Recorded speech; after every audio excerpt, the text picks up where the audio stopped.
What's up, everybody? What's up, homies? The Khaiza is back for yet another Khaiza Dojo, and we got our boy Eskateerr. It's been a long time since we did this, so I'm seeing like double cameras, one on my left, one on my right, so it's just like, oh god, I'm getting dizzy already, all of a sudden. So I just shaved my beard just to make sure it grew out better. Ah, I see. Yeah, it looks good, homie. Yo, what's up, Eskateerr? How you been, man? It's been a long time since we did a Khaiza Dojo. I heard we finally doing a Khaiza Dojo because you've been so busy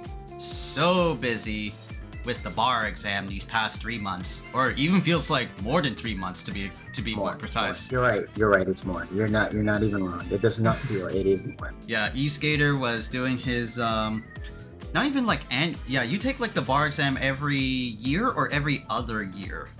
You only have to take it once, actually, but people have to take it multiple times because they keep failing.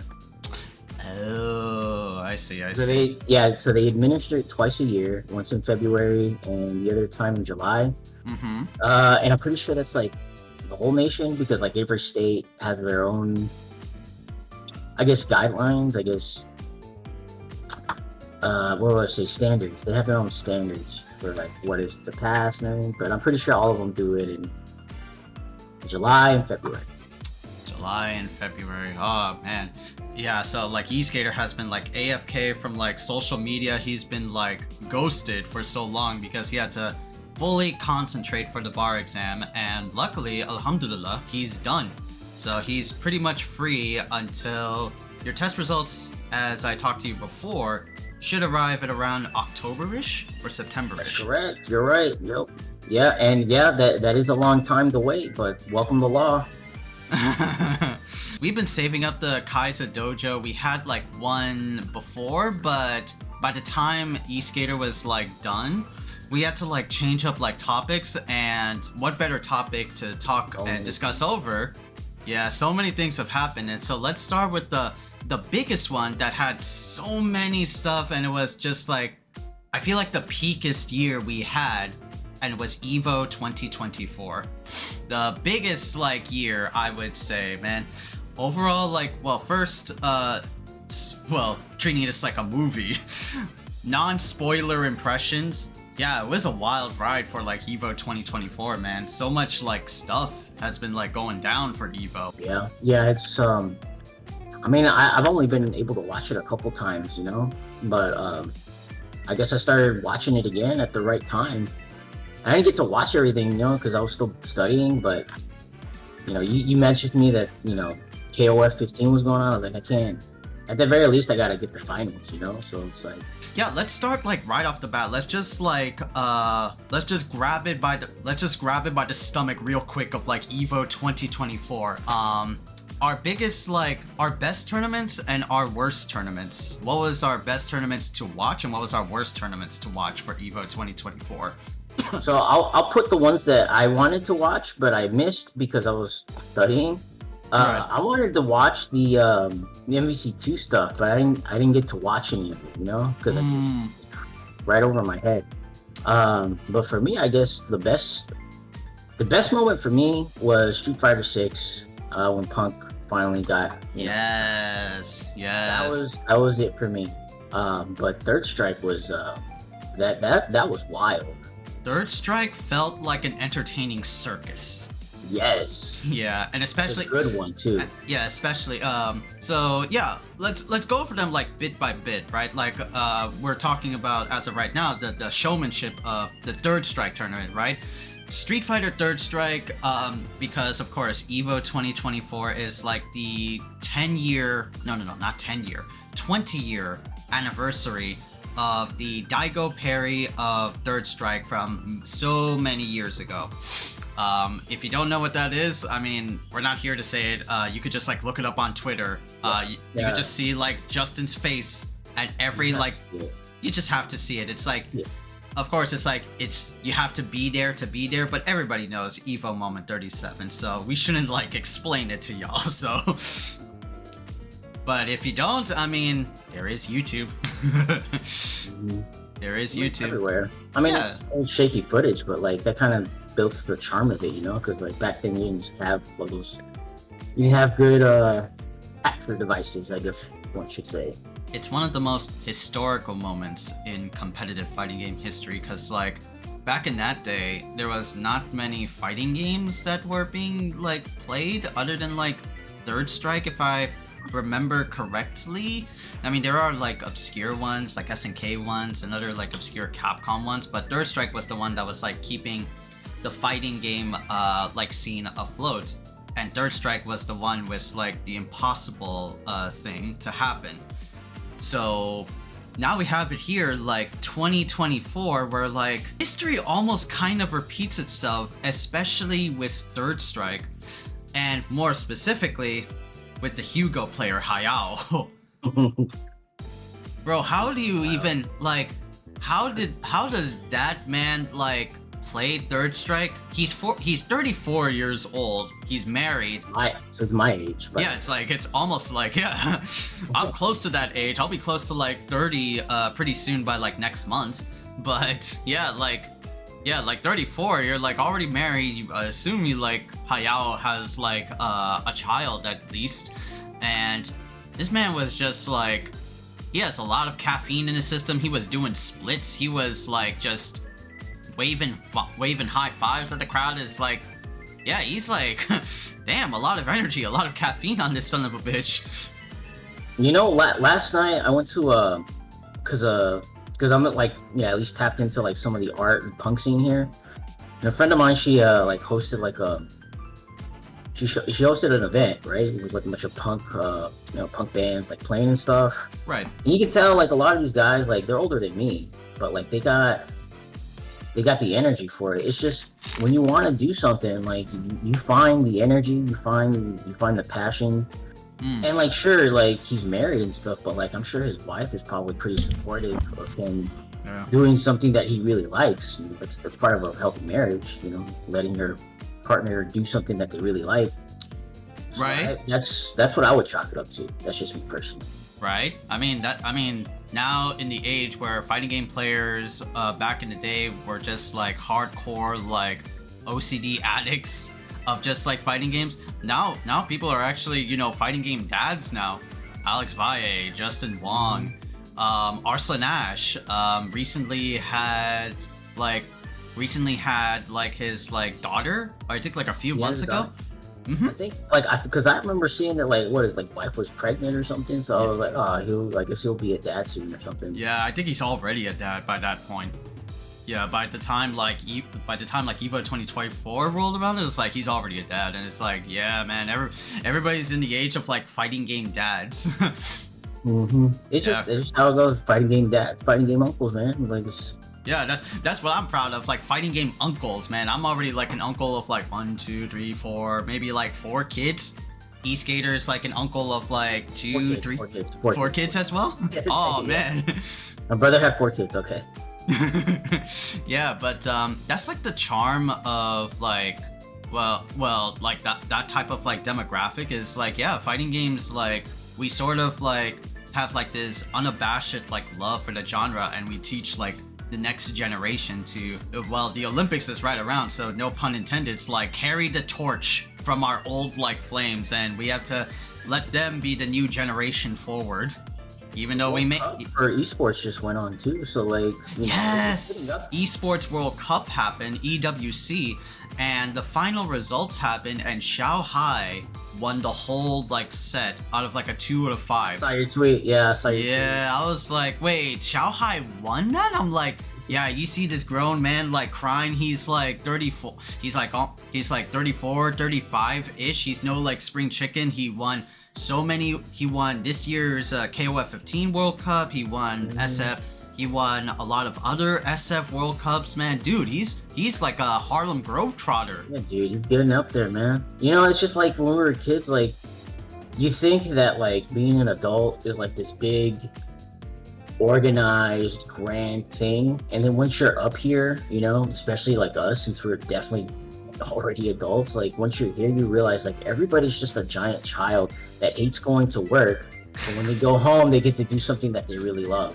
So like, exactly, you know, and if you have a supportive partner, like, you know, like these players who are in their mid-30s but they're married, you know, it looks like they have very supportive partners. When you have that, like, what else do you want? Like, you're taking care of business, and you got it, you know, you just got it. Yeah, because like that's sort of like this interesting thing, societal thing that we've come to now. It's like now us like 30-something-year-olds or 40-something-year-olds, we just want to do the shit that like kids love to do, and kids are like actually like doing the opposite. Kids want to go to work. I just, cause my niece, she always tells me, she's like, I want to grow up. I'm like, why? Why? I tell it to her face. I was like, why? Because I want to grow up. I was like, your job is to like being alive and being a kid. Like, that's your job right now. You're there to explore friendships and like things like that. That's what like a kid does. You're not there to like, you know, work like a thesis paper at the age of 9. Yeah. And I get it, you know, like, you know, getting kids to like study early, like it advances the world, but like in the end, like in the grand scheme of things, like how far are we, you know? And then 2, it's like just let them play the game, you know? They're not hurting anybody. Yeah, let's face it, homies. Like in the world we live in, like it's kind of like shit right now. So it's like, yeah, don't go into the fast lane too hard to be like adulthood. You still have to retain like some, you know, some fun, some energy. Not everything is like doom and gloom, which is like what the world we're living in now. You know, things like that. I would say, yeah, like that Hugo moment in Third Strike, that's close runner-up, you know? It was a close runner-up, because that was like the thing about like Third Strike. Even though like Third Strike definitely got a lot of like numbers registered and a lot of people watching the tournament, it was at like late night Saturday night of day 2 of EVO. But the crowd there was like super excited for Third Strike and was like a lot of like really good competition. But ultimately, right, this is the problem with Third Strike. Not saying that anything bad, but it's like the same similarity with a lot of older games back in the day before all of the new modern games with patch notes, with updates and things like that. What's the ultimate like thing for all of these like older 20 plus age group like fighting games? Yeah, they're gonna be like figured out pretty fast, and only like the top are gonna take home like the spotlight. And we've seen this like before with like Marvel 3 of like last year. Everybody was like expecting like, holy crap, Arthur is gonna be at like top 6. Like, no, he's fucking not. It's gonna be Zero May Cry, dog. Like, let's just be honest with yourself, man. Like, that's why you have to have new games. Exactly. Like, these games don't get like patches. Well, first of all, Marvel 3 is like an aiding game, and the guys who did that game also did DNF Duel, so pretty much know like the pedigree of like what Marvel 3 is. But also, right, like Marvel 3, Marvel 2, Street Fighter Third Strike, some like older games, right, like maybe Guilty Gear Accent Core plus R. Those games don't have any patches, don't have any updates unless a mod like works around them. So what you have to do what you're forced to like watch is the best of the best take the top, and not your favorite character up on the big screen, rather just playing their best. Because EVO, you have to win big, and there's a lot of money on the line and a lot of like rep behind your back, a lot of like burdens on your shoulders. You can't like slouch up because your character is not in there.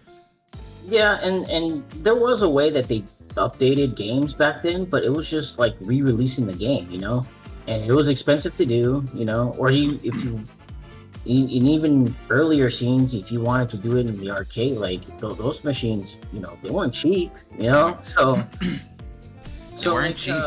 Like, for example, games just this is their final version. Like, they're gonna be figured out.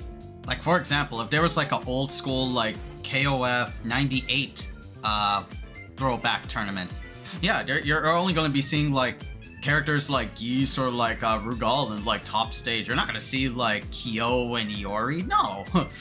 unless you ban like those top characters, that's what you're gonna see.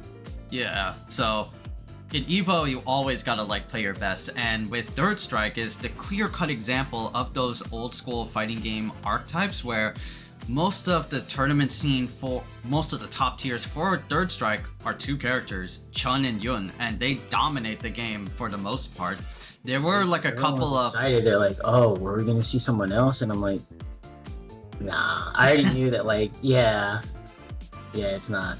Nah. Yeah, those two dominate the game, and there's no like excuse if you're playing or registered for Third Strike and you make it all the way to like top 6. There's no way you're gonna be like you're gonna take back that character and switch to someone else. No, you want to play your best because a lot of money is on the line. So you want to do your best. Yep, you have to, man. It's just, there's playing like say if this was wrestling, right? And like you knew day in and day out that like every year there's gonna be a belt, but you're still gonna get like a guaranteed paycheck, Like maybe you can like do a little bit more of a spectacle, right? Maybe. Every year the Undertaker will always like come back and always like take the crown. Yep, every time. Right? let's just be honest, right? He's gonna come until like the actual man is actually dead. Like he's gonna come back from the dead each time. Yeah. So like. Every time, Hugh Jackman's gonna be Wolverine until he's 90. Yeah, but when you play these games, right, as an esport, like this might be your one shot, Like just think about Punk, right? Like how many times has he been trying for this over and over and over again? There's no script. Right, well, let's move on to like Street Fighter 6, right? Because in Street Fighter 6, it was a fantastic fucking tournament. There was a lot of more variety than what we saw last year, because last year was like Street Fighter 6 was new. It was a new 1-year-old baby. It was still like being figured out to this day. And what was being figured out most, and what was a lot of players candid like player representation, a lot of like Ken and JP, sometimes maybe like Luke or like Mena RD with like Blanca, but maybe. But that was like a character loyalist. But in here, there was a lot of like variety. So you saw characters like Rashid and Ed, and sometimes like Bison in there. So it was a really good, like well-varied tournament. Yeah, good cameos everywhere. Yeah, good cameos everywhere, and especially one that is Punk. So Punk winning Street Fighter 6 tournament, it has a lot more weight, a lot more actions than in words, right? Because historically, for a new like Street Fighter tournament, right? An American team, or let's say an American, has never won a Street Fighter tournament in the last like I think 10 years. This goes like all the way back to like Street Fighter 4 back at that Evo. Right. So, but back to like Punk, because Punk was like, I mean, I love and like hate Punk, because Punk is like a character in the FGC that's like pure 100% FGC. He likes to talk shit, but the valid point for him is that he has the skills to back it up. Yeah. He has the skills to back it up. Like, it's definitely one of those American players where American players in the FGC have the audacity to, talk so much high shit, and they could think they can take on the world until they get their ass beat and gets humbled. Like that's the flawed trait of ours, right? We talk so much big game until we fall straight on our ass, right? But for Punk winning was like a huge like moment, not just for the American scene in Street Fighter altogether, making it like a 10-year tantamount burden on his shoulders, but like Punk has been wanting to win Evo for the longest of time. Winning Evo, homies, is like winning the Olympic sports or the Olympics. If you make gold in the Olympics, then you are forever plastered in the halls of history. I would say it's more because the Olympics, right? Not a lot of it gets a lot of hype each year, but like we were talking about how like they put breakdancing in it like this year, and like I had heard that they put it in there because they wanted more viewers, right? Oh yeah, that's right. Yeah, so I wouldn't really put it as akin to the Olympics because Evo gets a lot of eyes now. Well, how about the Super Bowl? Yeah, it'd be more like that. That's what there you go. Too. It'd be more like winning like a major sport in the United States, like baseball, the Super Bowl, or like FIFA, even the Stanley Cup.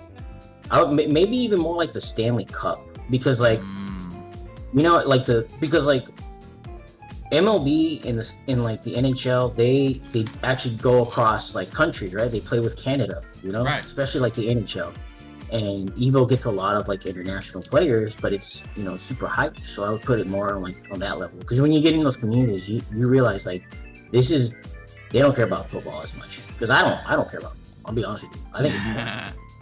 I like, I'm sorry, but I think it's super boring. But I watch hockey or baseball and I'm hyped. Same, I'm like in the same way. I don't watch like American football. Rather, I always like watch the OGest of football, the actual sport football, soccer, FIFA. Me and my mom always wait for every 4 years for a FIFA World Cup. We always like to see like the countries like take the championship and see like all the crazy upsets. So it was really like cool. Football, soccer, like actual football, which is what I would call actual football. Yeah. I didn't start paying really attention to like World Cup news, because like all the political stuff was like, I didn't want to listen to anything, because everyone was complaining about all the politics. But once I saw that like U.S. women's you know, football, soccer, that they beat Brazil, I was like, wow, okay, I'm paying a little bit more attention now. So yeah, like for to win like Evo is like winning like a FIFA or a Stanley Cup or a Super Bowl. You get your name like plastered in that specific genre's hall of history. You make a name out of yourself, like fucking like Arslan Ash winning like Tekken, of course, like once again, right? I love seeing my boy Arslan Ash win, but he's just like a titan when it comes to like Tekken. Same thing for like Punk. This is like, he's a titan in his own right. He is a very prodigal Street Fighter 6 player, but he's Street Fighter 6 Street Fighter player, but always like falls short when the pressure kicks in. And when the pressure kicked in and he like locked in, damn, he took like gold. And like you see this boy crying up on stage like he made it. He is like the champ now, right? Like that's really like action, like that's really like a powerful like action, right? For Punk winning Street Fighter 6, man, it's no joke. Yeah, because and also because like you see everybody else when they win, like you see them pop off, right? So that's become like sort of like expected now. Like they win, like they're so overwhelmed that they just pop off, they just jump up and they're celebrating. Like, okay, they deserve it, right? They deserve to celebrate. But when you see someone like just freeze after they win, and like they look freeze like they don't know what just happened. I won. They're like licking their head. They're like, I did it. I actually did it. Yeah. Yeah, it's like, it's not like you're gonna guarantee winning Evo and you're gonna have like that pop off. No, it's like one of those moments where like you don't let the moment sink in, but when it does sink in, it's like that moment of realization, the epiphany. I won. Yup.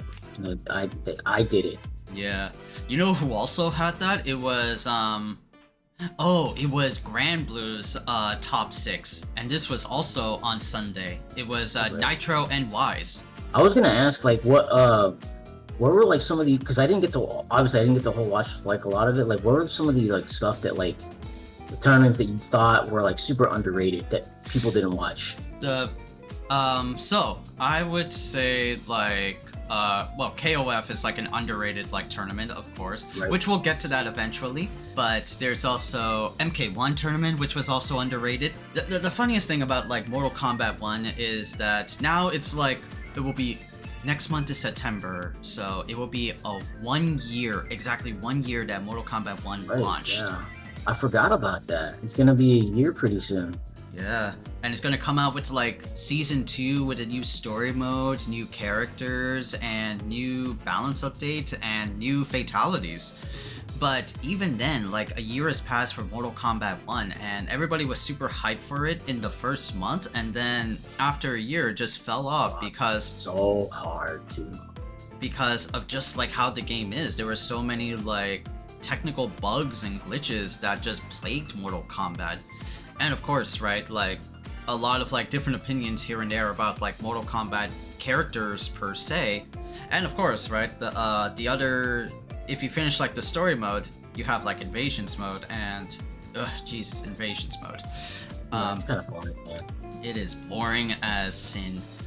But after a year, I still like watching Mortal Kombat. I still like watching, you know, the competition being played. it's one of like my favorite like things to like watch. If it's like MK11, then of course I'm not gonna tune in to watch that, bro. Like, nah. Me and my buddy Orlando, Glock Saint. If you're watching, Orlando, what's up? But dude, we watched that together, and it was just like Fujin mirror match at MK11 Aftermath, and I was just like, we're done. Let's just stop the recording there. Let's just stop the stream there. But we did it. It was just not fun. And we had all our hopes for MK1, and MK1 I still feel like is pretty cool, right? It's just like, if they just like polish up like the inconsistency of the cameo calls with like, you know, string moves of Mortal Kombat, it would be a much more better game. So I would say like let NetherRealm cook to see like what they got going on for them to really like wow us and impress us that like, oh wow, MK1 is pretty nice, holy shit. But yeah, that's also like an underrated tournament. The hype was like super cool. Sonic Fox, of course, winning again. He is, you know, it's Sonic Fox, right? Like he is the GOAT of Mortal Kombat. They are the GOAT of that game, so they do that. Exactly. Another underrated tournament. Well, I didn't get the chance to see this one, but Melty Blood, though I don't know how. Well, no. Melty Blood wasn't there. It was a side tournament. Oh, there was Under Night. Under Night, yeah, that's what it was. Yeah, Under Night. I didn't see the Under Night tournament. I thought it was like cool. I just like quickly like glanced at it over time, but it was like, yeah, it's all right. Oh, no. It was Nitro NY's performance on Guilty Gear Strive. Yes. Guilty Gear Strive. Yeah, because Guilty Gear Strive. So for anybody that doesn't know, Nitro NY, that was an underrated tournament because, you know, it's Guilty Gear Strive, so a lot of like, you know, time has passed and like we're still getting like new characters and things like that, but most of the meta is pretty much dominated by like the characters that rule Guilty Gear Strive. So even with the introduction of Slayer, they didn't get like new, because I haven't kept up with any meta on like most games for like a while. No, it's still like Happy Chaos, still ruling like the American front. A lot of Japanese players still play like Soul or Chip because they think Soul or Chip is pretty S tier in comparison to Happy Chaos. Like they think Happy Chaos is like B or C tier. Like what? Oh, okay. So they think well, I mean it's just perception, I guess. Different play styles, I guess. Whatever. Yeah, it's fair. But here comes like, for the Guilty Gear Strive tournament, here comes Nitro NY, and for anybody that doesn't know Nitro NY, he is not only the winner of Guilty Gear Strive's Evo tournament, but also he's a really good Dragon Ball FighterZ player. So yeah, and I was like, where's that name seem familiar? I was like, FighterZ, that's why. Mm-hmm. That's why. Yeah, yep. He was a really good FighterZ player, and so he hopped in on Guilty Gear Strive and he won that, and when he won that, of course he popped off, but it was the biggest like crowd moment there ever was. He jumped into the crowd like he was about to do like, you know, what was that, like you seen like in concerts? Yes, that was it. Crowd surf. He was this close to be crowd surf until security was like, hey, put him back over there, let's separate the crowd, let's separate the players. No, let's not have that shit here. You know? I mean, to be fair, like crowd surfing wasn't something that you were supposed to do back in the day either, but like, you know, it started in like punk shows. Like people didn't care; they just started doing it.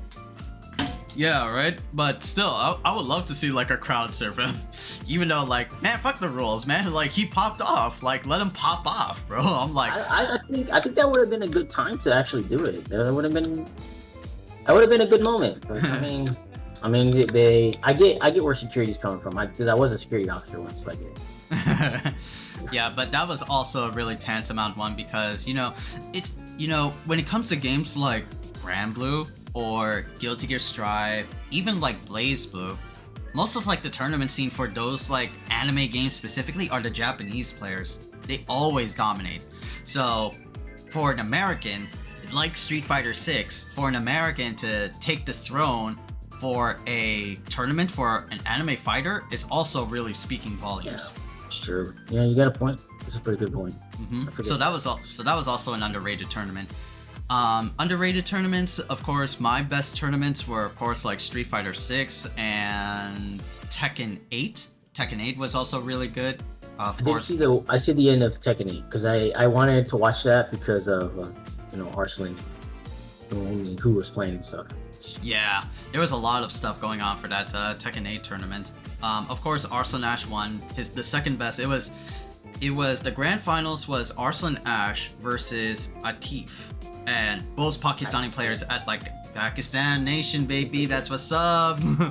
That's what's up. But yeah, it was definitely a lot varied. But it was still like the echoes of this is like Tekken 8's first year, so you pretty much see like the best of the best taking like the spot, and like Tekken 7, one character was taking the spot, and that was Dragunov. But like I think like 2 or 3 Dragunovs there. Yeah, I've seen a couple videos because you know sometimes you realize like some YouTubers that you watch, like you don't realize that they play FGs. And I watched this one. It's a guy who does like a lot of political commentary, but he plays Tekken. Like he actually played at Evo. And he's like, the only thing I gotta say, this was like some political video that I was watching. He's like, at the end, he's like, the only thing I have to say is like, nerf Dragunov. You know, I'm right, nerf Dragunov. I mean, maybe that would be like a wish come true for him because later seasons and it's a modern fighting game, so you'll be like blessed a little bit. But like, dude, that's like, this Dragunov. This is like echoes like 10 years ago. Yeah. This is like 5 years ago with like Tekken 7 when it was in its infancy. You know what the 3 players are for Tekken 7 tournaments? Dragunov, Brian, and Jack 7. Yo. Yeah. This like one of the 3 kings, and one of them is still there in Tekken 8. Yeah, it happens. Yeah, it happens. Like history, like Third Strike, history is repeating itself. I think it's because like a lot of those games have like legacy skill. Like, Tekken doesn't really innovate a lot when it comes to like mechanics. So they tried to do that like a little bit with Tekken 8, with like. But it stays most of the time. Yeah, this is why like I kind of like if someone were to ask me like, let's say like hypothetical down on the street and like, Khaiza, you're a fighting game player, yeah, which one do you like, Tekken or Tekken or Street Fighter? I would say like Street Fighter, right? Because the thing I like between the two, both are really like good games. But the thing about like Tekken, and I have a lot of IRL friends who are really like into like Tekken, but the thing about Tekken is that it doesn't really do anything crazy, or it doesn't like rack your brain a lot. Yeah. Because it's like, as you said, Eskateerr, legacy skill, because that's like the only like tantamount thing with Tekken is just pretty visuals and a cool flashy like the heat mechanic. But even after like heat mechanic, what is like heat mechanic? Just like gives you like armor moves and plus frames, and it's just essentially Rage Drive from Tekken 7. Yeah, it's just Rage. It just looks like Rage Drive to me. Yeah, it's just that, but much more easier to do since it's like a universal button. So yeah, like Tekken is great, but like there's not a lot of like creativity that I like to have, in comparatively speaking to like Street Fighter 6. Yeah, Street Fighter 6 has drive impact. It has a lot of like abusable buttons that even like lower players definitely use, but just like with Drive Rush, I'm like thinking a lot more stuff and like thinking of like ways of how to use this route in a lot of different situations. Like I feel like that's much more creatively speaking for a personal level for me than like Tekken 8 per se. Yeah, I can see that. I haven't gotten to play a lot of Tekken 8, obviously because of Barks. Yeah, I got to like, what was it? The semi-ultimate. I'm like before blue rank, which is like they have like iron, gold, silver. That's kind of like what was it? The highest gold rank there is before platinum. And I got there because I just like learned from a lot of like my experience with a lot of my friends that are really big Tekken heads. So Okay. yeah, so I just got like there, but even then I didn't face much of a challenge until like I hit blue rank, and now I had to like reapply myself. But still though, it's like I've been doing the same thing and I'm not really like learning or doing anything fresh or interesting in comparatively speaking to Street Fighter 6. I just like because I'm trying to get back into Street Fighter 6, and I can tell that like I retain a lot of like bad habits, but like it's good to like see that like okay, I have these habits that I want to break, but there are ways that I think that I could do that. You know, you feel like there's options to do that. Exactly. Yeah, the game offers you a lot of options, not just with like Drive Rush, but with a lot of like different ways of just like opening up the opponent. Every character is like superly interestingly like unique. Yeah, like in Tekken 7, yeah, there's a lot of like different anime mechanics for each character that makes them unique from one another, but they don't like, I feel, stand out or flash out, in my honest opinion. Yeah, But still. You want to talk about KOF now? Oh no, not yet, right? Yeah. I mean, we have a lot to say about KOF, but you know, with Tekken back to like the tournament is like, yeah, it's like a standard like Tekken 8 tournament. Everybody's like obviously like hyped for it. Yeah, like it's cool for what it is. I still love like watching Tekken 8 tournament spectacle. Not like my favorite tournaments to watch, because there are other fighting games that are out there that bring me a lot more spectacle. But yeah, Tekken 8 always is like the one that unanimously delivers a lot of hype. It's just like historic at this point. It's always like, it's always just like, it's there. It's there. It is there. Yeah, but the worst one, I mean, yeah, this is, I would say, like the worst one, and that's like King of Fighters, though. Yeah, I mean, I don't want to bash. I love it. Don't get me wrong, but it's just, you know, when you see the same guy like over and over, and then like, you know, parents are Mexican, so I'm like Mexican American. Like I really wanted like a Mexican player to. Yeah, same here. I'm like, I want to see like these underdogs going in, and historically for every KOF tournament that's there, especially in 14, it's always Xiaohai and ET. Like, these guys just like dominate the playing field for KOF. And yeah, like Eskateerr, I was messaging him while I was live streaming the KOF tournament, and yeah, like Eskateerr, like just bluntly, yeah, like us us Mexicans, I'm sorry, not like me, I'm sorry, but the honorary, it's fine. You're honorary. I'm an honorary. Thank you. I got the pass. I got the pass. But yeah, like Eskateerr, I'll be paraphrasing, and you could like explain if I'm like missing some stuff. But not really a lot of like bloodthirsty like Mexicans in these like tournaments at all. Not like taking the throne from ET or Xiaohai. Yeah, I remember now. Yeah, it's very paraphrasing, but like I remember what I said now. I was like, it's just like for me, like growing up, right? Like I would visit every year, and like at the bus stops, there's these arcade machines. So you do like KOF or like one of the versus games, and you get beat by like a kindergartner when you're like in second grade in one of these games.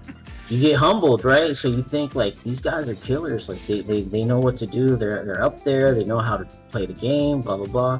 So I used to always like revere these people who are like, you know, where I go to like it's my parents' home country and think like these guys are good. But then when you see things now, and I feel like a lot of Mexicans have become like sort of like Americanized. And I feel like that's like a term that maybe not like a lot of people would get. But if you're like within like an immigrant community, you kind of know what I'm talking about, you know? Yeah.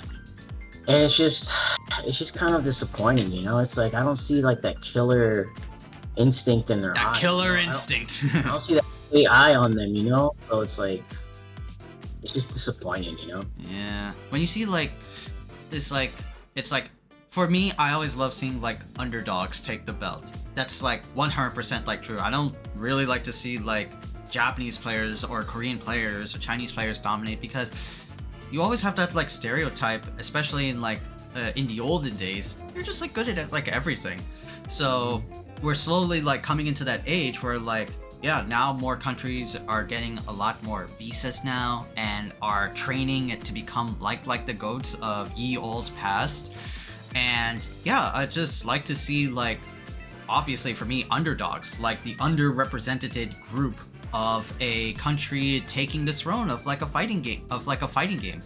And Mexican for KOF is like the peakest of like underdog, underrated like country there ever is. Now we see like players like Violent Kane, Colfedo Ernesto, so many like KOF hungry legendary wolves that are coming out of like the woodwork from South America, and they are playing KOF, man. It feels like back in the old day, like KOF 13, when the crowd was like cheering for La Mexico to win a KOF 13 tournament, and it was really hype. And yeah. I want to like see that. I want to see that in KOF 15, and they are showing that. But yeah, like with Xiaohai and ET, it's like these are like literal like paragons, like demons of demons. And where's like that demonic spirit for like Violent Kane, Colfedo Ernesto? Like, where are all those guys like bloodthirsty spirit for the game that like they just have like a cultural homebrew passion for, you know? I think what it is, and this is just something I've seen like around the communities. Like a lot of like these people's, like a lot of Mexican Americans, like uncles, elders and stuff, they don't teach them what they learned, right? Like, there's this attitude like they have to learn it themselves on their own. But like the world that like those older generations, because like the really good KOF players, they have to be like in their 40s now, right? Right. Those people, like, they grew up with a mentality that like you have to learn everything on your own. But the world that they grew up in, like, that world is gone, you know? Like, you should have, like, passed down those skills to somebody. Now you got these kids playing Fortnite instead. And, you know, no shade on Fortnite. It's, like, probably the biggest game out there. But it's like, you wanted them to learn what you know on your own, but you could have just taught it to them. Yeah. Yeah. So it's like what Eskateerr says is like a stubborn like pride thing. Like, I want to do everything like on my own. As like a hypothetical guess, you know? Yeah, I can see that. But even still, like Pakistan, for example, they got into like the KOF community, but they just like hard-boiled attuned themselves into Tekken because that's what, like, you know, that's what they're known for. Yeah. And when they have like a focus, they have like a focus, you know? Us like brown kids, we have like an innate, deep, concentrated effect that we always like take home the gold, right? Like, I mean, stereotype, but we always come out on top on spelling bees here and there in elementary schools. So we're pretty much just goated with like academics, and we always want to be like the best of the best at like honors league and like, you know, just be like a doctor, an engineer, and we have that passion for it. I think it depends. It depends on the community. So like Asian and East Asian, you know, and South Asian like communities, they're like that. But and this is just what I've seen, right? From what I've seen in my community, like the Mexican community, the girls go to college and do good in academics. The boys work, and they work hard. Yeah, like so like straight out of like high school, they immediately get a job. Pretty much, yeah. My brother got one probably while he was still in high school, because, you know, he taught himself mechanics, so he didn't feel like going to school for that. He just taught himself mechanics, did the test, and then got a job. Right. That's what people do. Like that's how a lot of like our communities, or like a lot of like Latino communities, the boys go to work, the girls go to school. Yeah, for us, like, we don't stop at like high school. We need to get like a secure job. We need to be like go to like a master's or a doctorate program. We are like societally pressured and culturally pressured to get a job that earns us a lot of money and bring home a wife and a kid so that our parents can be grandchildren and they could like happily pass away. So yeah, that's like our like shoulders of burden. For us it is, but like I think it's just this attitude that like hard work is like somehow valued more, and it's like that's not what these businessmen think. All right, like I'll tell you that much. Like they don't value laborers. Nope, they don't. I'm telling you. No, they don't. They do not. Like in this reality, no. Hard work, as shown on TV, yes, it's a good wholesome like intrinsic value that you should have, like hard work always pay off, but no, it's always like connections and like who you get to know as a person. Who you get to know as like, you know, in the business world, right? Who are you related with? That's always like tantamount. That's just like the harsh truth. Yeah, well, that's a little bit of a sidetrack for me. But yeah, KOF, like, yeah, I just wish there was more like Mexican players. Yeah, please, like, let there be more La Mexico representation, you know, just please, like, I want to see like these guys like actually like take the top, you know. All these like KOFs, right? Like me and Eskateerr really love like SNK games, right? The biggest like ones like I always love like watching, especially like this year, like there was like a Sam Show side tournament that happened on the final day. That was like really like awesome. Cool. Yeah. Yeah, that's pretty cool. I started playing that again. Oh, you have? Oh, God bless. Than I thought. Oh yeah. Oh yeah. I had a lot of rounds with like my mod, James, and we just like go back and forth. Because here's the thing, right? Like with Samurai Showdown, I played like the first year of that game, and it was super dope. Like I was super impressionable.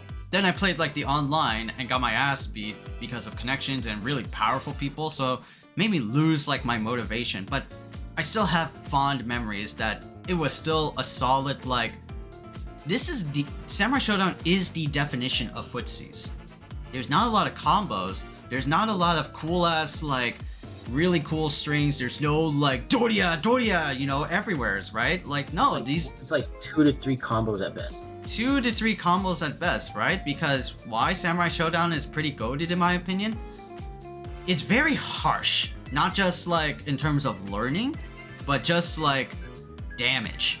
A heavy strike lands like a big ass blow, like deals like 33% or something, man. Not even 33. 33 is generous. 40%.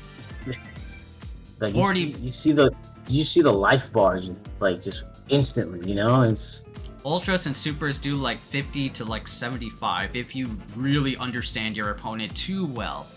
And yeah, that can like happen. That's like if you make one fatal move, like it's literally like a samurai duel.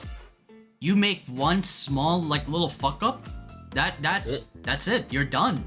And that's very tense. Like I like Samurai Showdown tournaments to this day because they're very awesome. They're very awesome to like look at, and like you just like you're not there, but you literally see like players like sweating in those like matches. So it's like, is he gonna do this? Is he gonna do that? There's a lot of like back and forth, a lot of like footsies. Is he gonna throw out Isin? Oh my god, oh my lord. Yeah. But yeah, I love it, but yeah, it's harsh.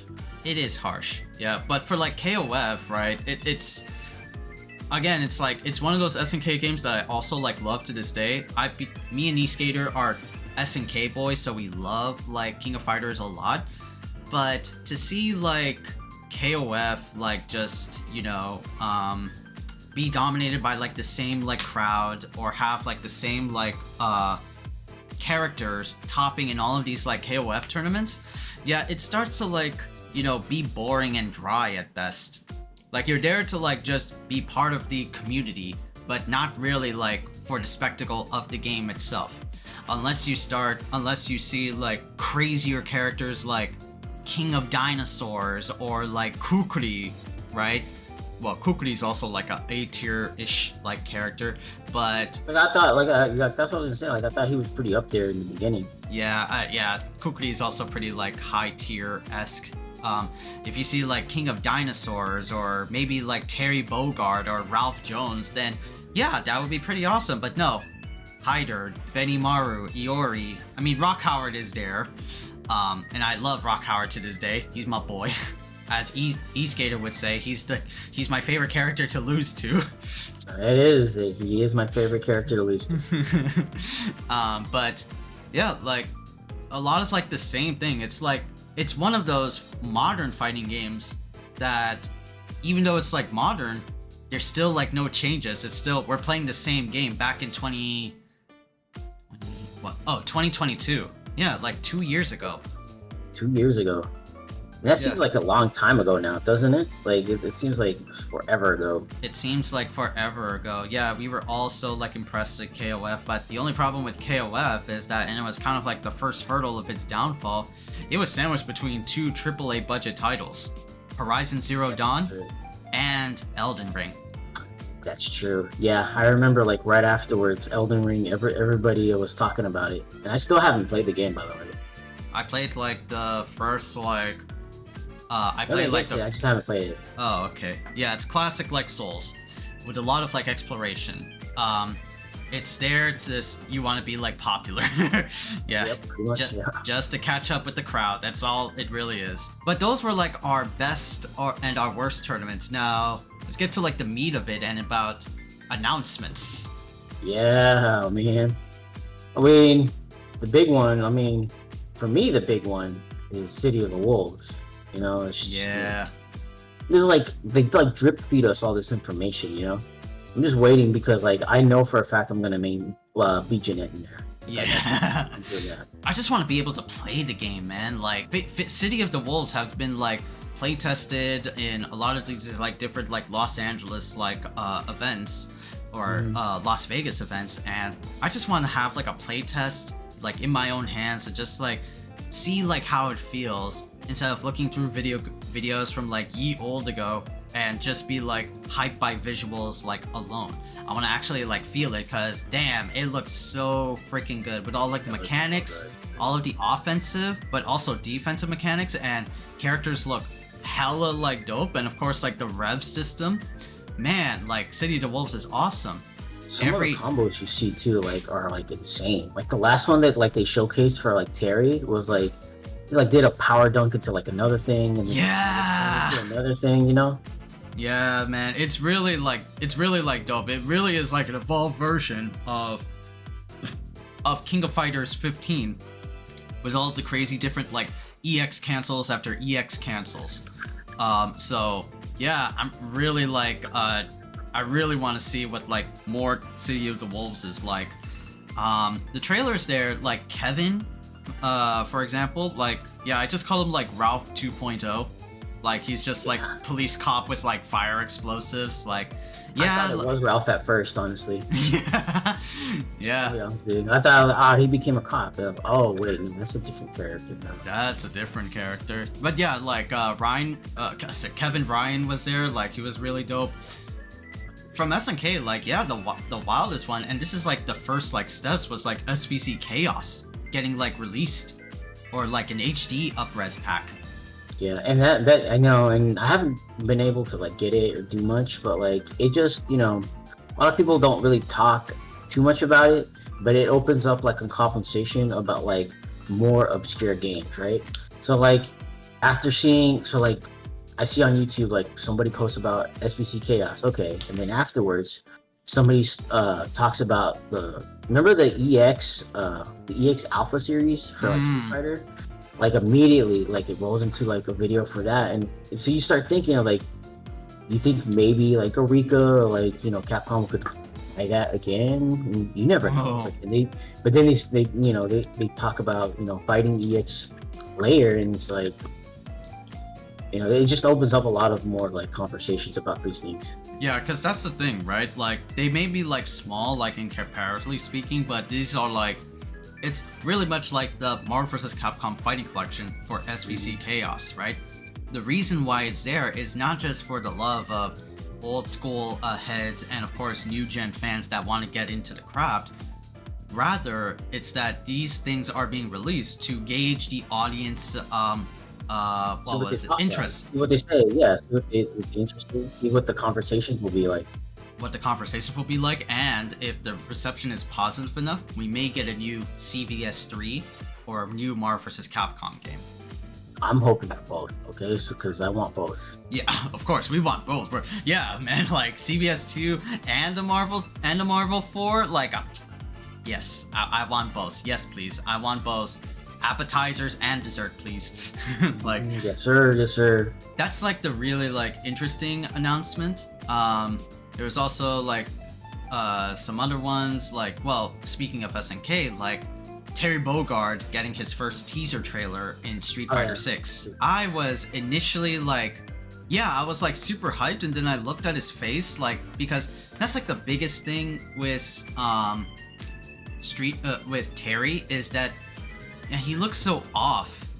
Yeah, he does look kind of off. Yeah, I thought the same thing. And no one really talks about Mai right now, but like, it's just Terry. He looks off. Yeah, like I hope he plays better, but he does look off. He looks better with the cap on.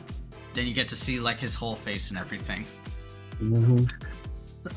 But I hope he like plays well, right? Because we're soon to be expecting him around like September-ish, because it's going to be like fall time. So I'm really curious to see what a Street Fighter, a King of Fighters character would play like in Street Fighter 6. With all of like the drive rush and the EX moves and all that stuff. Like I really want to see how much he, no pun intended, revs up. You know? So it's just like, I don't think they're gonna polish his face though, unless it's got really negative reception. I haven't heard a lot of negative reception, so I have to get stayed. Yeah, I think it's only like one trailer from that announcement, so that's all. Maybe like a gameplay trailer would kind of like forgive it, but still though, let's see. We still got a lot of time. And there were some other trailers like Granblue getting like a new season pass. Oh, multiverse. Well, yeah, multiverses. They got two new characters. Man, I fell off of multiverses. I'm not gonna lie to you. Yeah, I feel like the same way. Yeah, I mean, it got like a full release launch update, so that's good. God bless. But even then, like, multiverses is still like a Smash clone, and I'm just at this point, at this day and age of myself, I'm not that into not into Smash anymore, or Smash clones. Same. And it's just, you know, you can blame the community, and you know, you probably rightfully to do so, but it's just Smash, you know. I don't know what to say. Well, nothing for Mortal Kombat, but we already like hinted at the season pass and everything, and the animalities and the new story mode, like, which got announced at like SDCC, which is fair for Mortal Kombat since they really love like the big like comic book events, because that's what like NetherRealm does. They're like not only Mortal Kombat but Injustice, so it fits right along them. As far as like Mortal Kombat goes, yeah, like a new story update, and yeah, the guest characters and Noob Saibot and the gender swapped Robo Ninjas of Cyrax and Sector. I don't think that's bad, because I mean, they're robots. Who cares? Yeah, like. And it's also further hinted that like they're body suits rather than actual robots. Oh, so I saw that too. Yeah. Yeah, but that's an okay update. They're body suits, you know. Yeah. You don't have to make like a convoluted reason for like why did they become robots. It's like, well, they're not robots. They just have body suits, because it just makes sense to have at least something. Yeah. Yeah, and Noob Saibot coming back, yeah, I mean, I'll have to, like, see in, like, gameplay, though, because I was so, like, meh about Noob Saibot in MK11, because, you know, MK11, but then, I want to see how an MK1 playstyle is like for Noob Saibot. Will he have, like, crazy, like, portal tech and all that stuff? I'm like, oh, man. I think he will. I mean, it's Noob Saibot, like, he has to have at least one teleport move. Yeah, or many. I would hope for like many. Like just litter the screen with like teleports. That would make me super happy. That'd be the new playstyle for him. It's just teleports everywhere. Yeah. You would have like Quan Chi's like standing forward, which is like the portal cross-up kick. Please give that to him. just like a bunch of portal, like somebody's hand comes here, and then his leg comes here. Yeah. His body comes here. Yeah, just give him like Gargos from Killer Instinct. Give him like portal punches or portal kicks. Yeah, do it. Why not? Make him like full screen combo. Do it, NetherRealm. Do it. The story mode is also really interesting because, you know, that's like Mortal Kombat's biggest like selling point is the story mode. And I'm really like interested to seeing, you know, like the MK1 story mode was pretty tight. with all like the new timeline bullshits and like seeing all the characters interact and stuff. Yeah, we get to see that in another year again. We get to see like Sub-Zero, New Age Sub-Zero turn into Noob Saibot, so I want to see how that interaction plays out. I just kind of hope like this is the last time they do a bunch of like time traveling stuff. Yeah, I mean, let's see, right? This is like the new era, so give it like maybe MK2 or maybe like MK3 until we do it like another reset. I hope they do. I hope they stick to like multiverse stuff. That's kind of what I'm kind of hoping for. Because like the time traveling stuff is getting kind of old. But like maybe maybe if they just shift it to like multiverse stuff, like maybe it stays like. Yeah, I think that's kind of like MK1's like shtick though, is that this is the first like tease of multiverse, so they could be doing more of that.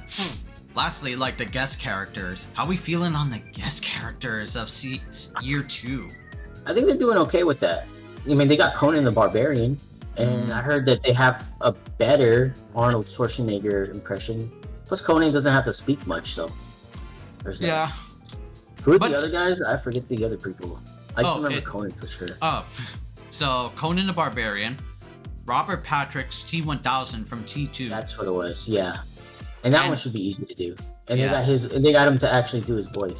Yeah, which is funny to say because you were talking about the impressionist for Arnold Schwarzenegger and Conan, which is like, I understand, but I'm still pissed that they still can't get like this is like 2 times, or this is like 2 characters that they haven't done. It's Schwarzenegger, man. Like the guy's pretty conservative. I don't even think.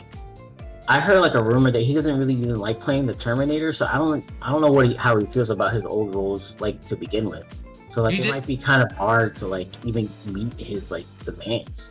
Well, true, but Ilphonic did Predator Hunting Grounds, and they got the OG actor to play Dutch in that game. Yeah, but like these are different actors. It's just Schwarzenegger might have like a higher bar. It's just how he rolls, you know. Yeah, but still though, I like believe that like if you could do like a voice for one game, surely you could do another voice for another game, and NetherRealm's definitely got like the money for that. So yeah, not wrong. It's just maybe he's just being stifled. Maybe he just doesn't want to do it. I don't know. It's like the same as like Anthony Starr didn't voice Homelander in MK1 because he already did like voice for and his likeness in Call of Duty, one of the newer Call of Duties. But yeah, and like Call of Duty, like dude, come on, and I get it, right? Big game, big paycheck, but it's like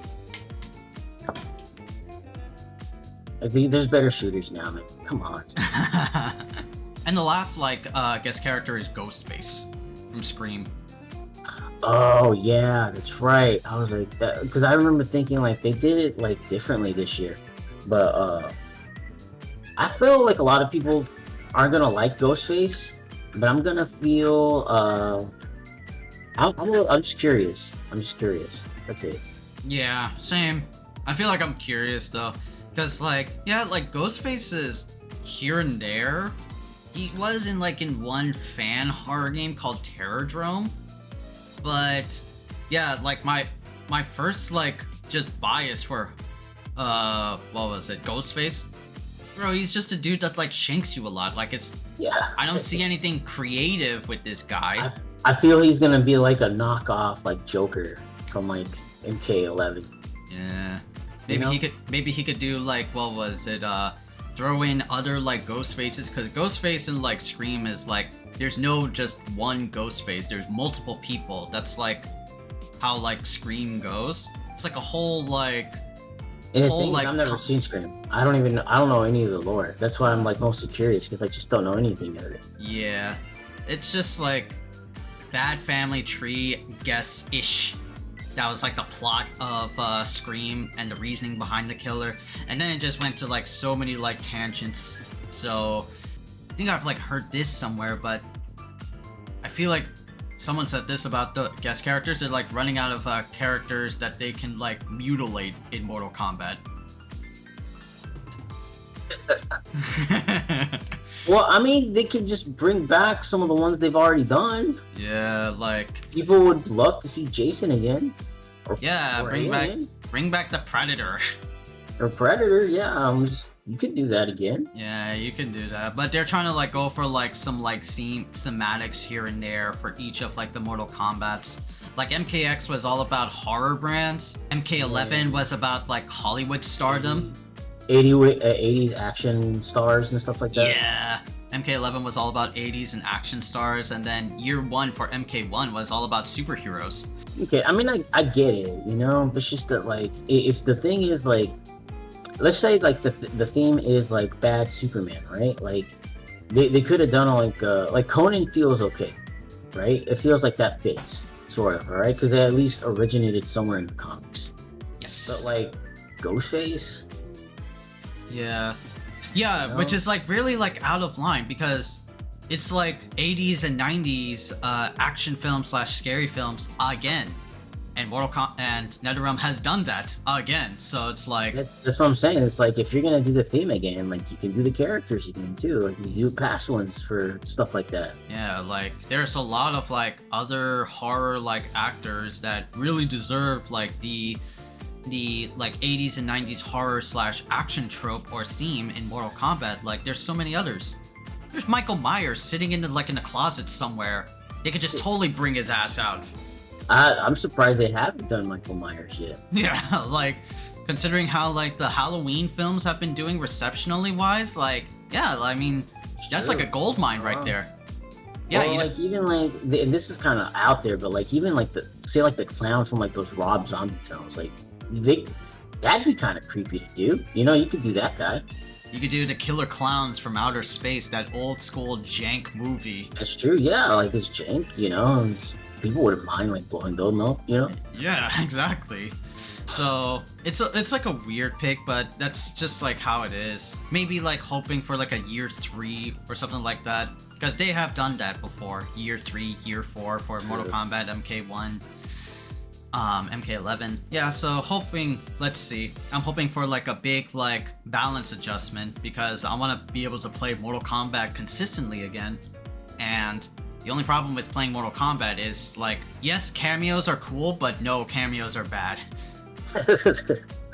Yes, cameos are cool, but no, cameos are bad. Because it's like they're inconsistent when it comes to, like, combos, and they don't really, like, proc in that well. Even, like, in day 1, it's like, yeah, you can throw out cameos, like, assists, and that's really cool. It's tied to, like, an R1 assist, but, like, some strings you can't do, and the game, like, registers, like, either, like, a move or a string special move, and it gets like confused with like a cameo assist, and it's like, that's not what I want.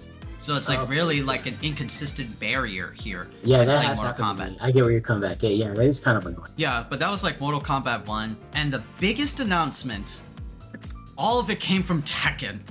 My big ass man come back from the dead, bro. I forgot about that, because like that's just so common to me that like these guys just always come back from the dead. That it's Yeah. just, like, I forgot that like Heihachi's coming back. Yeah, it's Heihachi fucking Mishima, and it falls in line with Tekken's like I think 30th anniversary. So they gotta bring this bald ass bitch back from the dead, bro. Like he's just an iconic character. Kuma gets his dad back at least. Yeah.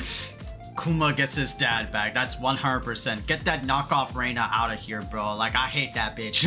Like, yeah, the old school. Yeah, like, I was even, like, saying, I was, like, doing, like, a reaction there. Like, yeah, fighting game characters are never, like, dead.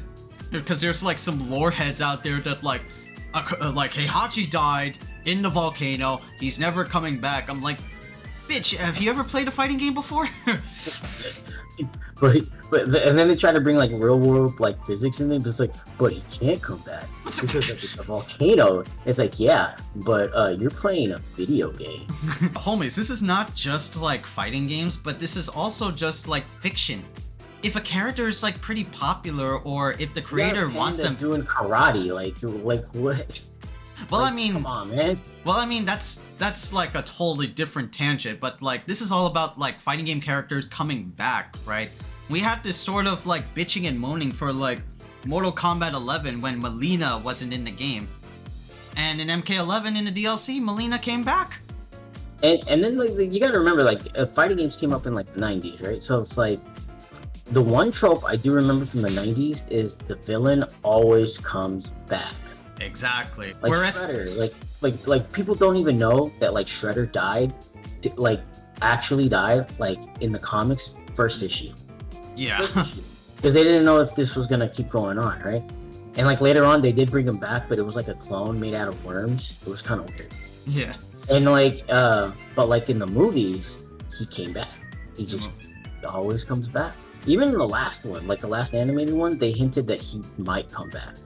Also, like similar to Power Rangers, is that Rita Repulsa and Lord Zed, they always come back, dude.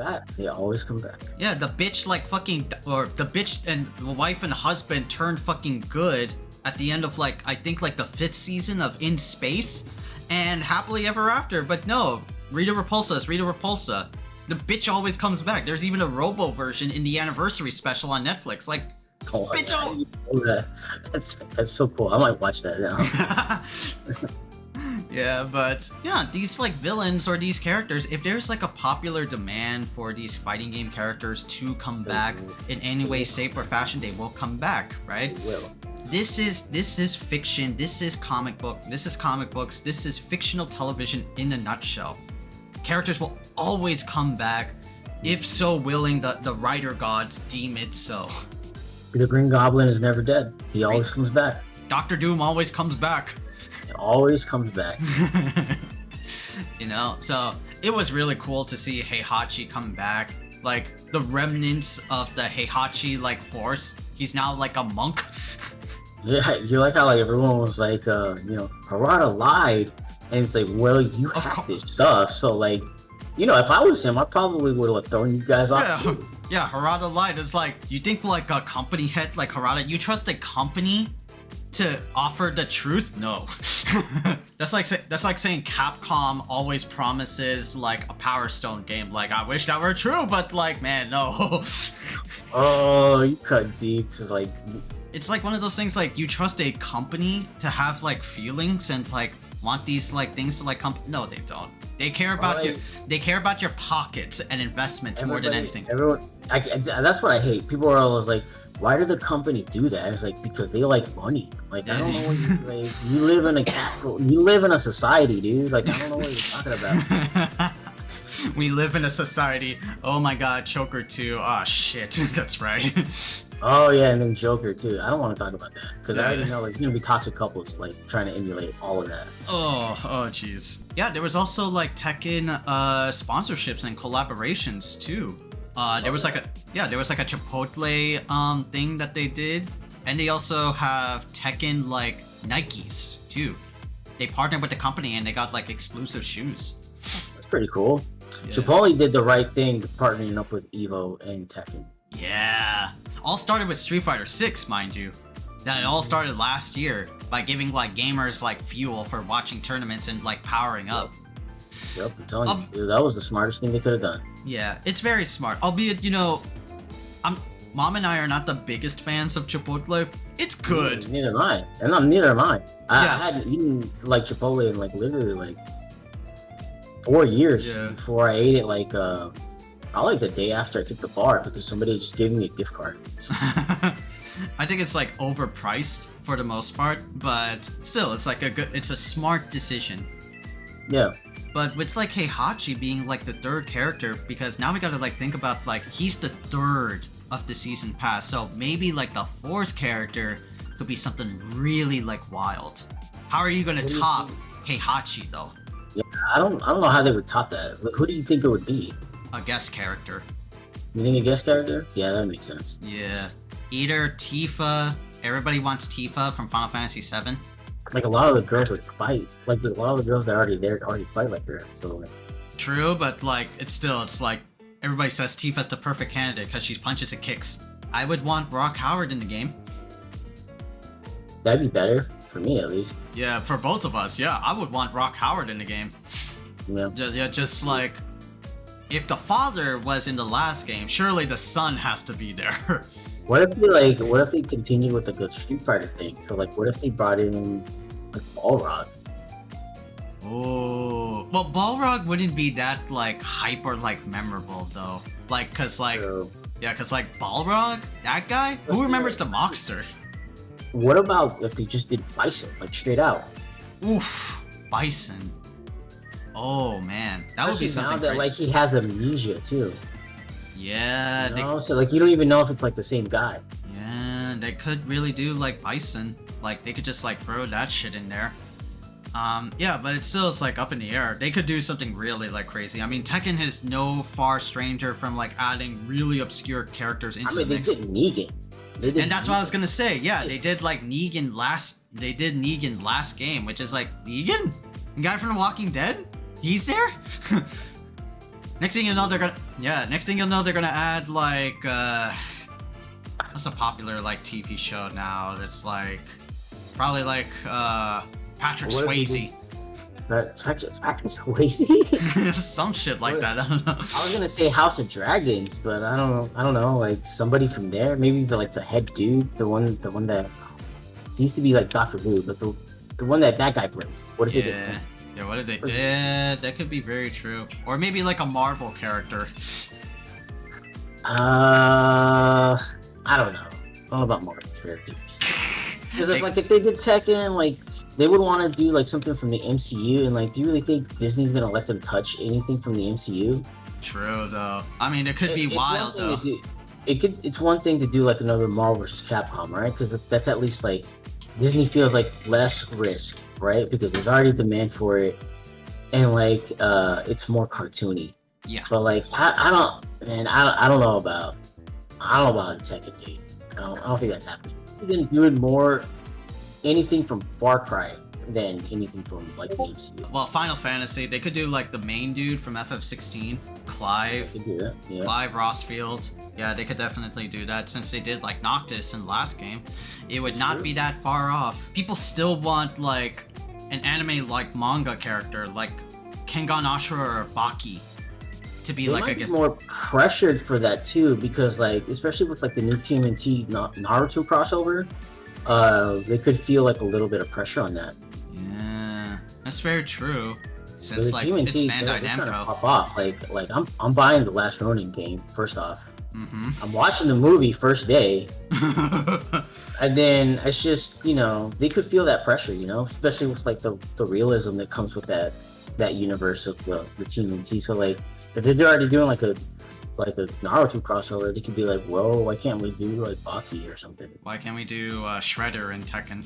I could, honestly. Yeah. You could do a realistic Shredder. A realistic Make it like the 90s Shredder. Make it like the comically fucked up one. Or Super Shredder in TMNT 2. Yeah, they could. I think, I feel like the 90s one would probably be like the best bet for them. Yeah. It'd be easier to try to get into, because it's pretty simple design, you know. He just has like a couple stuff here, maybe like a cape, and it's all purple. Yeah, that's very true. Yeah, that could also like work. Yeah, but that was like Tekken, and that was like all of like the recap of the announcements there. Most of it was just like really like good. Yeah, Tekken definitely was the one that like stole the show for like Heihachi being alive and all that stuff. As for like EVO event itself, yeah, there was like a lot of demos, a lot of side tournaments. There was like 2XKO. There was Fatal Fury City of the Wolves. Which going through its own thing right now. Yeah, with like the Alpha Lab code, which we didn't get, unfortunately, so. I mean, it's an Alpha Lab, so maybe we'll get a beta one. Yeah, maybe we'll get a beta one, hopefully soon. Yeah, and there were like a lot of like coverage for some of like the upcoming fighting games. Like there was like a Rivals 2 like booth, there was 2XKO booth, Fatal Fury booth, there was even the Hunter x Hunter booth that showcased that game a lot. You said there was a Rivals booth? I didn't know that. I think so, there was a Rivals booth because they had like the announced character, like the whale bitch that was like announced as a returning character. Really? Yeah. Okay, I didn't know that. Yeah, there was that, and the creator also announced that there will be DLC, but every DLC character onward is going to be free of purchase. Oh yeah, that's right. Yeah. Okay. Yeah. Which is very smart for a company, right? Because, you know, it's free of purchase, so you can't like go wrong with it. Nope. You don't have to be invested to buy a character. Yeah, and most importantly, the other announcement was the world tour aspect of EVO itself. Because now this is going to be like the last year that technically they're doing in Las Vegas, and they're going to be jumping headship into Paris. Which is smart, especially since they just did the Olympics there, so yeah, there's gonna be a little bit of hype for it. Yeah, I don't know about next year for like Paris, which I'm not interested in going in Paris, but definitely the year after, which they announced, Singapore. Yeah, I definitely want to go to Singapore. Yeah, because if I had the money, I really would want to like try to get on that, but I gotta get a job, man. True. Yeah, because like for me, I know it's like going to be a lot of money, but here's the thing, right? Singapore is not only a good like venture for me and mom to like go to EVO, but also for just like for the sake of spending time and visiting with family. Right now, like Bangladesh, the country is like, well, not gonna go too into it, but yeah, it's so far good and bad. Yeah, both of us know what's going on there, so yeah, I get where you're coming from. And my family in Bangladesh has always like goes to like Singapore, so mom and I can do like a joint like trip to just like meet one family and then another family over there, so we can spend like a vacation over there while attending like EVO. So it'd be very like a smart decision on my part, so that way we can go to like do like everything. Yeah, two things at once. Yeah. Yeah, two things at once. Strike two birds with one stone, essentially. Yeah, but that's very like World Warrior-esque for like EVO, which yeah, I'm honestly astonished, but also very like awesome. It's also very awesome to hear for EVO to just travel to different venues and events. It just makes more sense. Yeah, honestly, from like a business and like a competitive perspective. Yeah, because like the business and the competitive spectacle, or more like the intrinsic sense of like EVO, right? Because we have like all of these like world warriors coming into like one spot, and historically has always been in Las Vegas for the last like 20 something years. So it makes sense for EVO to broaden its horizons to other different venues around the world. Yeah, and it just, it's just that like one, other sports already do it, and then two, it's just that like if you keep it here, like in the United States, you're at the mercy of the US's like immigration laws. I mean, everybody knows the story about Arslan like almost not making it to the first EVO where he won. So I just know that like immigration laws, like each presidential cycle, they fluctuate, right? So like you don't know what's gonna happen. So like say, next year, right? It's in Singapore, but imagine if it was here, right? In the US, anywhere in the US. Imagine if Donald Trump got into like the presidency again. You're not getting a whole lot of esports people from even Pakistan coming to the United States. That's just like a bad like thought in my head. Cheese and rice. I'm just saying, Yeah. And to be fair, like I don't want to get into like too many politics on here, but like you get what I'm saying, Exactly. So yeah, I really think this is like a good idea for just like that inclusivity that EVO is trying to like roll out, which is a very good thing.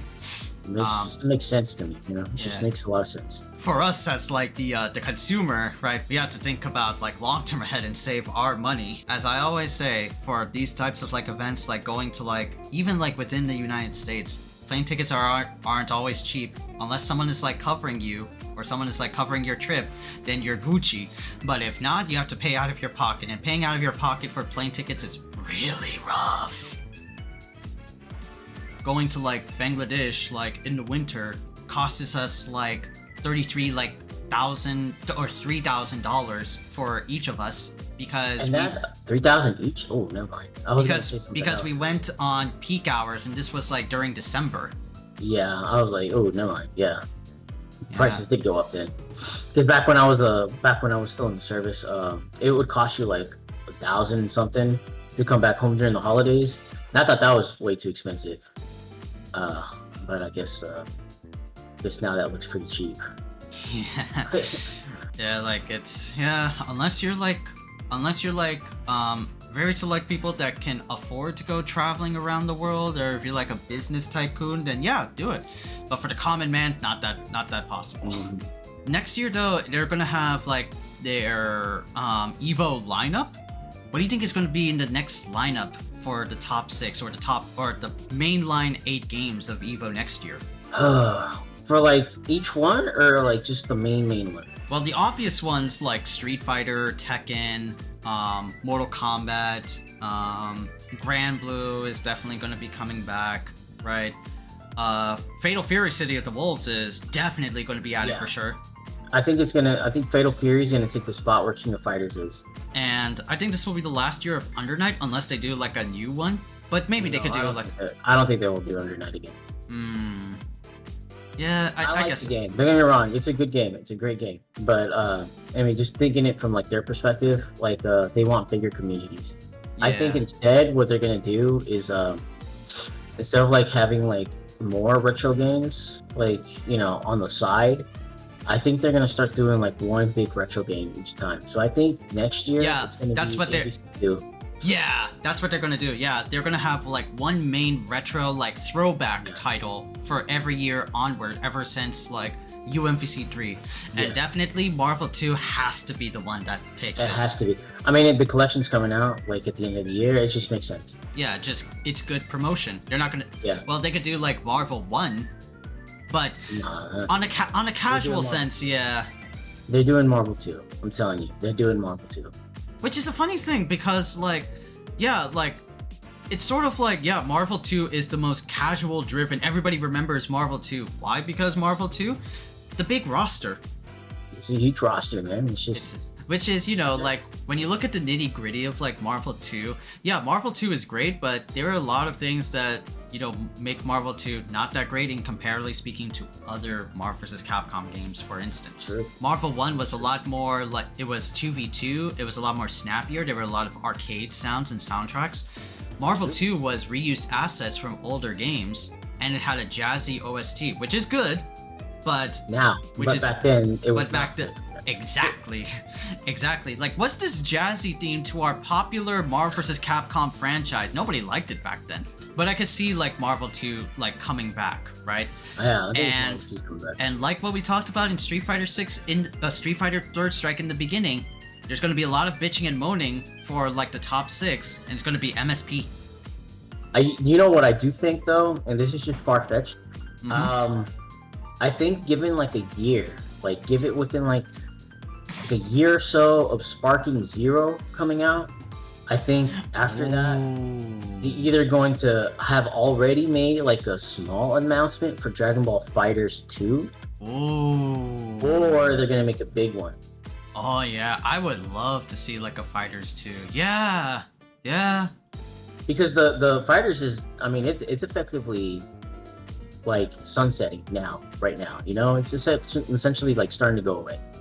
For good, right? Essentially. And I love it. Yeah, and I love the game, but like it's just. Yeah, it was like Sparking Zero coming back. That's like the peak Dragon Ball game. Like that's the peak one. Yeah, because like FighterZ is good, but everybody loves the Budokai Tenkaichi games. That's like the games that we grew up on. And that's not gonna be in Evo, obviously, because it's an arena fighter. It's a side turn. Arena fighter. But everybody remembers it, and it's gonna build up hype, and it's gonna keep the brand as strong as it can. So like they can at least make an announcement. That's fair. That's what I think. That's very solid fair.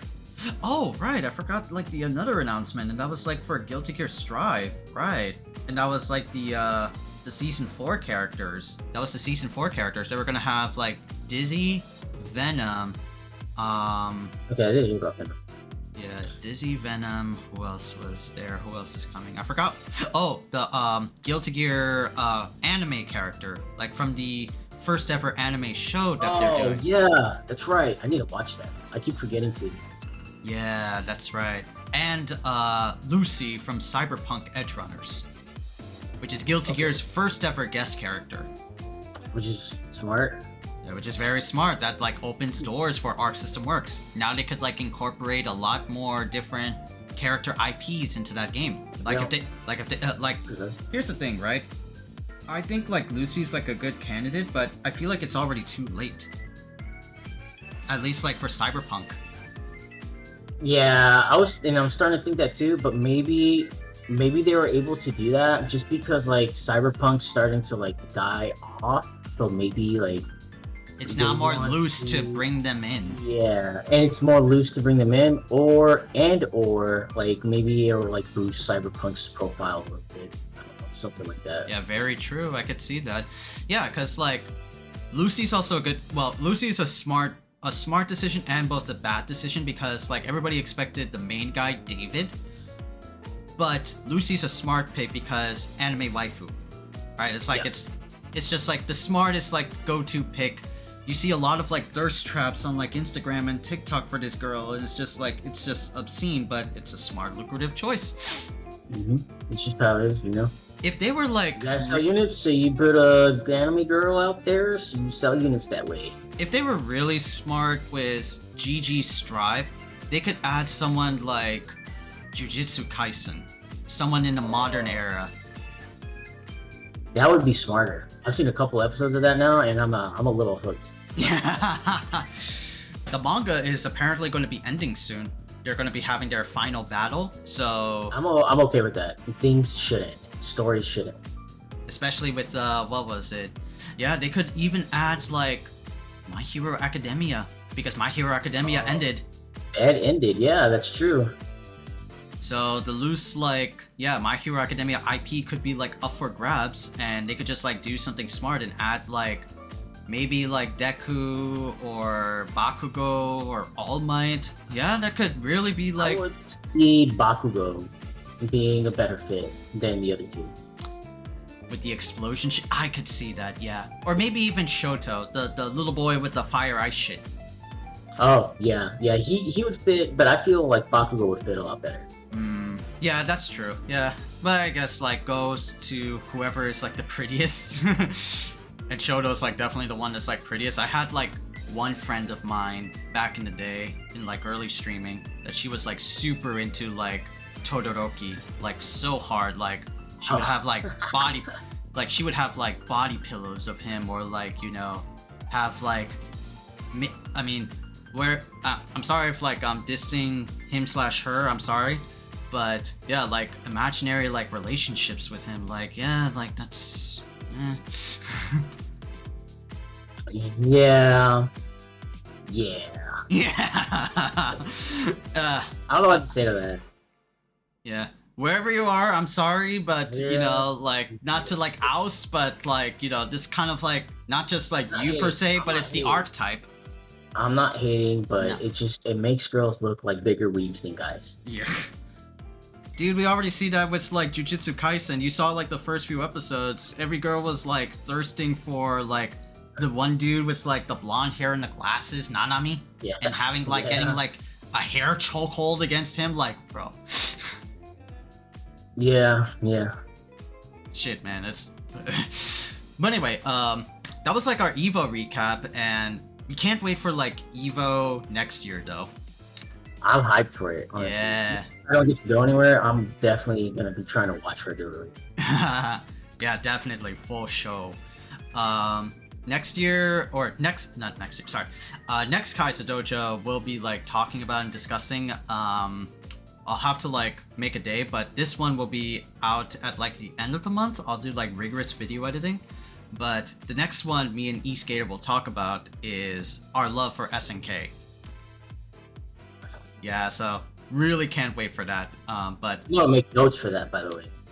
I'm gonna make notes for that. Yeah, I got you. Do I have any like notes? I'll use the old issues of Game Informer I have in my pockets. Since also like Game Informer died. yes, Game Informer died. I'm like, bro, that's a lot of like I have all So of many these. memories of that, man. Like it's like an end. Yeah, it's like I have all these like old magazines there. I don't even like read them per se, but man, was it cool to like collect these magazines. Yeah, it was for a while until somebody threw them out. Until somebody threw them out. It's like, motherfuckers. You know? There was also there's also a lot of like well, since you're on here, Eskateerr, we should like close out on all the other like normal stuff, like all the Marvel news that like came out, especially like Doctor Oh. Doom. I don't know. Look, I love Doctor Doom, but it's just, and I get why they would put Robert Downey Jr. on. I get it, okay, I totally get it, but it's just, it doesn't grab me. I'm sorry, it just doesn't.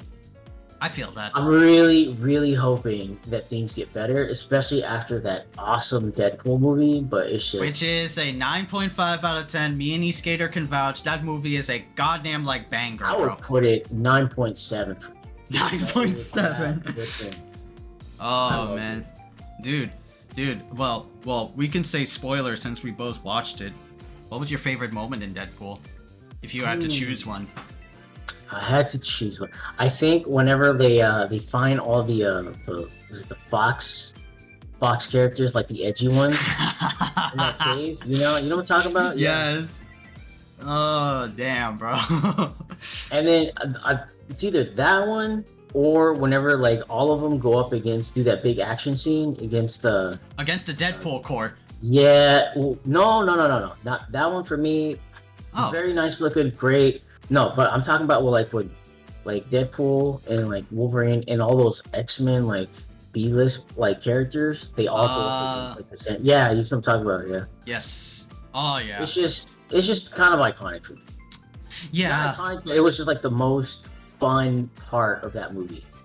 Yeah, I say like the whole movie had me like laugh and like giggle and like like even from like beginning to like end. This is like the peakest of like Deadpool movies there is, bro. It's like Deadpool 2 was like good, but how can you top like Deadpool 2? Deadpool like 3. Yep. Just like it's just like you can just hear Deadpool saying that and like in his voice. It's like how do you top Deadpool 2? Deadpool 3. Yeah, I think like my favorite moments for there, like this was like when me and mom were like in like the audience. I mean, of course, right? Like the people like next to us were like a couple, like a new gen like couple, so they didn't really get like all like the isms. They were just probably like smoochy making out and like man, shut the fuck up. like I went. So like my little cousin, he has a good job, and so he took me. So I went with him, right? Right. And both of us, like we didn't. There were people around us, but we didn't care. All right, it was just that good for us. Like we just transported to like this hilarious movie. Yeah, it's very awesome. Yeah, but like in the audience like thing, like we seen like the growth of audience. Now they've become like more vocal and like actually like cheering on in a movie theater. Where in a movie theater you have to like always like shush and be quiet. But damn, because I want to say like the favorite moment was like when Hugh Jackman Wolverine puts on the iconic like mask and like the far right of the crowd was like, yeah, that's fucking dope, because it's been so long. It was a pretty good one. Because here's the thing, right? We as Wolverine fans or Marvel fans, for instance, we all want to see the mask come on Hugh Jackman Wolverine, and it has never been accomplished. Got it. And we finally got it, and like you just hear like a crowd like roaring for like the mask. It's like it's finally here. The mask is fucking here. And I know it was cheesy to think that like maybe Wolverine was gonna actually die, you know, because it's a comic movie and like they always come back, right? But like a part of me was like, what if they really do kill him off this time, like for good? But no, it was just nice to like. It was nice for that version of Wolverine to sort of like settle down, you know? Because I love Logan. Best Wolverine movie, one of the best superhero movies, but it's just pretty like dark movie also because of how like the subject material is like woof. It's like a good first watch and then never again. Kind of, yeah. You're not wrong. Yeah, it's like Logan. Yeah, it's like really good. But like in the future of like Marvel now, it's like now after like Deadpool Wolverine, which by now at this point the movie has now grossed $1 billion from all of like that, as it should. And so now like I think like Disney had like an expo where they unveiled some more upcoming projects. Like of course the next one's gonna be Captain America: Brave New World. I'm not gonna go to a movie theater and watch that because like I get that. Yeah, because like just my recent experience was Deadpool. I'm gonna watch Deadpool, but I don't know about this Captain America movie. Yeah, I get that. Totally get that. Yeah, I totally get that. But definitely down for like Avengers because, of course, right, the Russo brothers are gonna be directing it. They're the same two dudes that directed Infinity War and Endgame. So definitely some pedigree there. Okay. All right. Yeah, because I didn't know a whole lot what was going on with Marvel. I just saw Robert Downey Jr. I was like, I don't know about that game. Yeah, I think for Robert Downey Jr. specifically is going to be like some bait and pull and bait switch, right? Because he's not going to be, I feel like, the end all be all of Doctor Doom. I think they're, I hope so. yeah, maybe like a variant because the multiversal bullshits that they introduced in like Phase 4. I saw like because I watched Comics Explained, so he was talking about like one of them where I guess Doctor Doom essentially switched bodies with Iron Man, so like Iron Man becomes Doctor Doom in that way. So I'm kind of hoping it's something like that, so we can like eventually get the real Doctor Doom. Yeah, this doesn't feel like the real guy for me. Yeah, and that's what I'm saying. Like, it's like a sort of like bait and pull or bait and switch. Like, this may not be the real Doctor Doom, but the real Doctor Doom will be like coming soon. And I had like some pretty good candidate casting suggestions for the infamous Doctor. Either could be like Mads Mikkelsen from Hannibal. He's a really good actor, or maybe I haven't seen that new one, but I'll go with that. Yeah, like, or even like Javier Bardem. Who's that? I think he's like the dead pirate from Pirates of the Caribbean 5. Oh, okay, yeah, I can see that. Yeah, and he was in the old school movie, I think, No Country for Old Men. Okay, I can definitely. Yeah, so definitely some better like casting voices to better fit the role of Doctor Doom. Yeah, because I get it. Robert Downey Jr. sells tickets, but it doesn't feel right. It doesn't feel right. Yeah, this is more like Marvel's like panic emergency button, because before that they lost Kang due to like the actor doing domestic charges, beating up his like girlfriend and shit like that. Like, bro. And then he's like, the actor is like, like Robert Downey Jr. coming back after like all his fucked up shit. So why didn't Marvel contact me? What the fuck do you think, my man? Yeah, but like Robert Downey Jr. did it a while ago, and then right when he was becoming Iron Man, that stuff was in his past, So yeah. Like, it's not the same thing. Like, I get where he's coming from, but it's not the same thing, Exactly. Like, Robert Downey Jr. had already rehabilitated his image and himself, so it's so it's giving he's already like big stardom because of the paychecks he got for best supporting actor in Oppenheimer and all the other roles that he's been like doing. So he's just walking around big bank. Yeah, and I get it, but it just doesn't feel right as a dude. Yeah, of course, yeah. As like an actor, yeah. I mean, I want to believe. Right, he could like build to that range of like Doom, but it still is like a casting announcement. We'll have to see like in the big picture screen of like how he is. Yeah, we'll see. Yeah, for like I'm not Marvel. gonna count it out yet, but we'll see. Yeah, there was also like some other like Disney stuff that like got announced recently in an event. There was live action Lilo and Stitch. Which is kind of like, no. I'm sorry, but that's a no. Yeah. And then there are like sequels to Pixar movie franchises. Like I think Incredibles 3 is coming soon. Why? But I get it.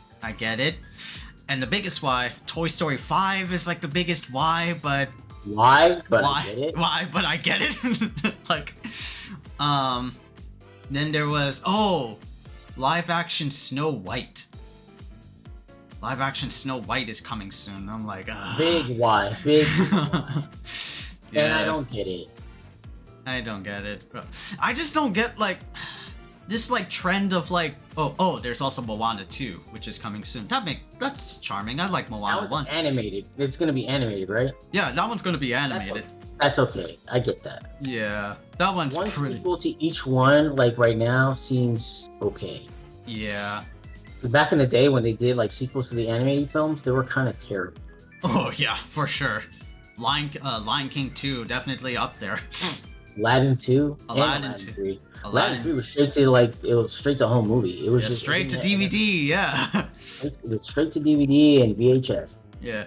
I once said Anybody still remember those? You know what's crazy? I once said that like in a class, like long time ago when I was doing artist class, like the professor said, would this picture belong in a movie or in a theater? And I just like blurted out, why not just straight to DVD? And everybody just started like laughing. I was just like, Sorry, dude.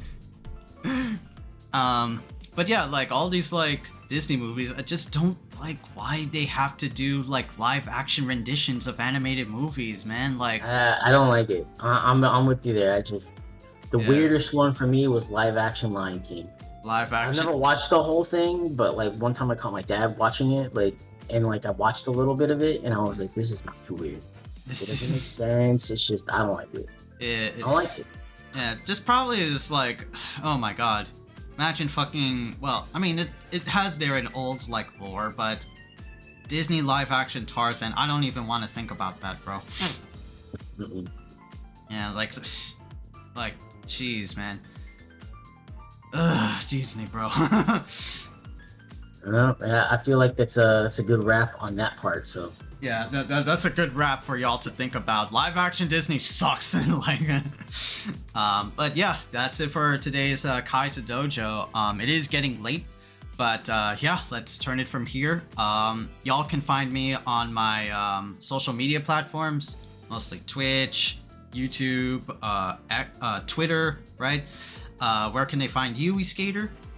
I'm less actually on X/Twitter these days, but you can still find me there, either through Eskateerr, and that's going to be with, at the end with 2 E's and 2 R's, or Eskateerr FGC. But mostly, I'm going to start actually posting poetry again on my Instagram, and it's going to be Eskateerr_poetry. I have like 300 that I've written, so it's going to be a lot of editing, but yeah, so you should look forward to a lot of that. Yeah, definitely looking forward to that. I miss your poetries, my man.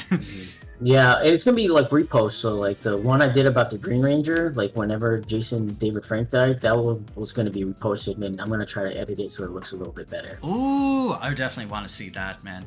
Yeah, so that all that stuff is gonna get reposted eventually. Gotcha. Yeah, well, that's it for us, homies. We'll catch y'all next time with another Khaiza Dojo. Should be like after this one got published, and then we'll do SNK. So September, look forward to it. Yeah, September, look forward to it. All right. All right, man. All right. Peace out, homies. Peace out, Eskateerr. Peace.